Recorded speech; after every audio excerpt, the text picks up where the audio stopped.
स्वामी जी, आप कहते हैं कुदरत कुदरत ना कुदरत का कानून, और कुदरत का कानून पूरी सृष्टि पे लागू होता है। कुदरत ही सबका संचालन करती है और व्यवस्थित शक्ति भी है। और जहां तक मैंने जो है अध्ययन किया या समझा, व्यवस्थित शक्ति व्यक्तिगत रूप से व्यक्ति के कर्मों का भुगतान कराने के लिए वह फंक्शन करती है। वो अंग तो कुदरत का ही है, कुदरत के कानून से संचालित है, कुदरत की एक शाखा है, पर वो व्यक्तिगत पे ज्यादा काम करती है। तो कुल मिला के चाहे कुदरती रचना हो, कुदरती कानून हो या व्यवस्थित शक्ति हो, साइंटिफिक सर्कमस्टेंसेस एविडेंस हो, उसमें द्रव्य, क्षेत्र, काल, भाव और भाव, ये पंच समवाय मेन काम करने वाले हैं।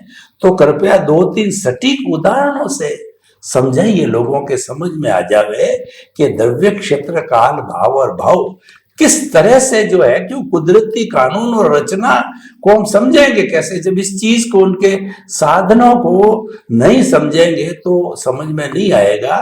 तो कृपया 2-3 उदाहरणों से जो इसको क्लियर कीजिए, द्रव्य, क्षेत्र, काल, भाव और भाव को, ताकि लोगों के दिमाग के अंदर ये टर्म्स एकदम सेट हो जाए। तो अध्यात्म विज्ञान की दृष्टि से बताइए। नमस्कार, जय सच्चिदानंद। दुनिया की कोई भी अवस्था और मनुष्य के जीवन की कोई भी अवस्था वो द्रव्य, क्षेत्र, काल और भाव के पर नहीं हो सकती है।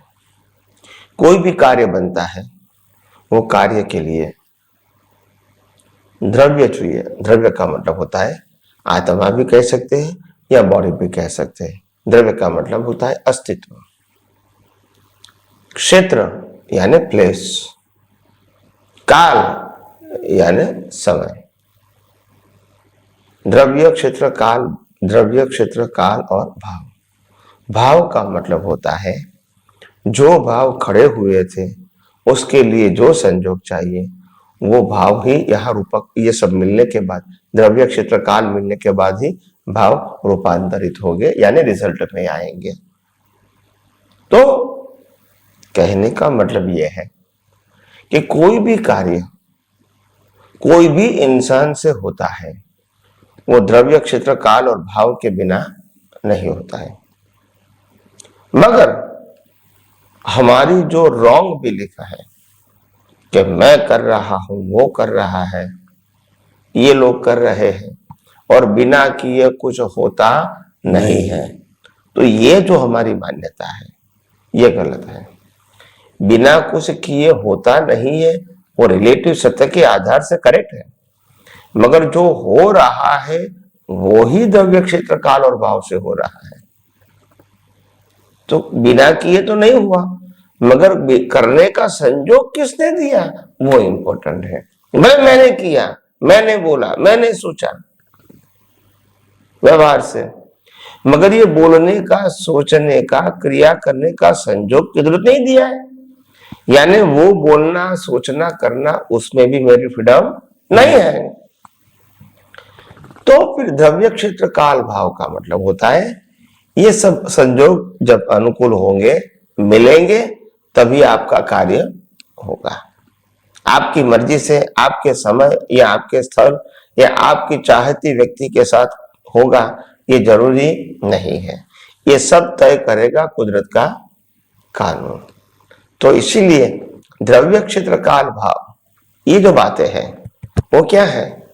वो द्रव्य, क्षेत्र, काल, भाव का मतलब होता है कोई भी अवस्था को रिजल्ट में लाने के लिए इतने प्रकार के संयोग कुदरत प्रोवाइड करती है।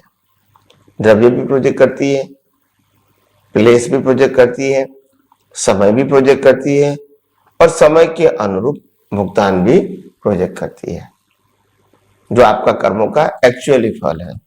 तो इस प्रकार से कर्म फल मिलता है या तो कार्य होता है। तो हमारा पूरा जीवन कर्म फल ही है, मगर हम इसको कितना समझ पाते हैं वो तो व्यक्तिगत विषय है, पर समझना हमको यही है कि सब कुछ कुदरती रचना है। जितना समझ में आए वो भी, और ना समझ में आए वो भी कुदरती रचना है। तो इसीलिए हम कुदरती रचना को और गौर से समझने की आगे आगे प्रयास करेंगे। जय सच्चिदानंद। स्वामी जी आपका बहुत बहुत धन्यवाद। द्रव्य क्षेत्र काल भाव कुदरत के अंग हैं और कुदरत इन अंगों के माध्यम, शरीर भी अंगों से चलता है, इन अंगों से काम करती है। लेकिन कुल मिलाकर प्रश्न ये है कि यह सारी कुदरती रचना है। हमको जो मुख्य बात आपके फरमाने का अर्थ यह है कि जो कुछ भी चल रहा है वो कुदरती रचना के हिसाब से चल रहा है। ये बहुत सरल बात है और ये तो प्रैक्टिस की बात है। और एक ही चीज सीखनी है, कोई 100 चीजें सिखाई जाए तो आपको कौन सी याद रखूं, कौन सी नहीं रखूं? जो कुछ भी चल रहा है कुदरती रचना है, वास्तव में भी सही बात है। और अपना मूल अस्तित्व है वो ध्यान में रखना है, क्योंकि ये अस्तित्व है जब मैं बोल रहा हूं, हाथ हिला रहा हूं, नहीं है तो कुछ भी नहीं है, जीरो है, डेड बॉडी है। तो ये दो जो सिद्धांत है और द्रव्य क्षेत्र काल भाग उसके अंग है, ये बहुत ही सुंदर विवेचना है और काफी अच्छा लगा हम सभी को। स्वामी जी आज जो हम युग की थोड़ी बात करते हैं कि चारों तरफ सिनेरियो कैसा बना हुआ है, जब अखबार पढ़ते हैं, न्यूज़पेपर क्या, प्रिंट मीडिया क्या, टीवी क्या, उसके अंदर बातें सब जो कुछ सिखाई जानी चाहिए, सीखनी चाहिए, वो उल्टा चल रहा है। सीरियल के अंदर तो दिखाना चाहिए आज्ञाकारी हो, प्रतिक्रिया विरति हो, बड़ों का सम्मान हो, किसी का मुंह नहीं तोड़ना, हमारी भाषा में कहते हैं कि उसका सम्मान करो। लेकिन वो तो उल्टी बातें बता रहे हैं। अखबार के अंदर तो हाईलाइट ये हो रहा है कि उसने उसका मर्डर किया, उसने उसका मार दिया, उसने जिंदा जला दिया। अभी वेस्ट बंगाल के अंदर तो परिवार को जिंदा जला दिया गया। कितनी बड़ी मनहूस और कितनी बड़ी अमानवीय बात है। और हिंदुस्तान ऐसा देश जहां कदम कदम पे ऋषि मुनि, आप जैसे ज्ञानी पुरुष, कदम कदम पे मंदिर, भारत जो है मंदिरों की नगरी गिना जाता है। इतना बड़ा हमारे पास में मेरे ख्याल से 10 किलोमीटर भी नहीं होगा, भगवान मिल जाएगा कोई न कोई। ऐसे देश में, ऐसी जगह में ऐसे ऐसे अमानवीय कार्य हो रहे हैं जो कि विश्व के बहुत बहुत जो हिंसक देश है, कई बार तो उससे भी बढ़ के अपन आगे चले जाते हैं। तो ये सारा सिनेरियो जो हो रहा है उसमें अध्यात्म विज्ञान लोगों को क्या लेसन देता है, स्पेशली हम दुनिया की छोड़ दो, भारतीय लोग जो समझते हैं उनको ऐसा लेसन दीजिए कि ये अमानवीय चीजें, ये हिंदुस्तान के लायक नहीं है। आप एक जो अध्यात्म विज्ञानी बनाने की बात, उनको ये ट्रेनिंग दीजिए कि लोगों को ये बात मोटी मोटी तौर पे तो समझाया जाए। कृपया अध्यात्म विज्ञान की दृष्टि से प्रकाश डालिए। जी धन्यवाद। सबसे बड़ी बात यह है कि ये सब्जेक्ट बहुत डीप है और विस्तार से उसको बताना पड़ेगा। तो मैं समझता हूँ कि समय की मर्यादा के अधीन इस सब्जेक्ट को हम नेक्स्ट एपिसोड में आगे ले जाते हैं, ताकि हम इसको विस्तार से समझा सके और लोगों को उसको सुनने में, समझने में आसान हो जाए।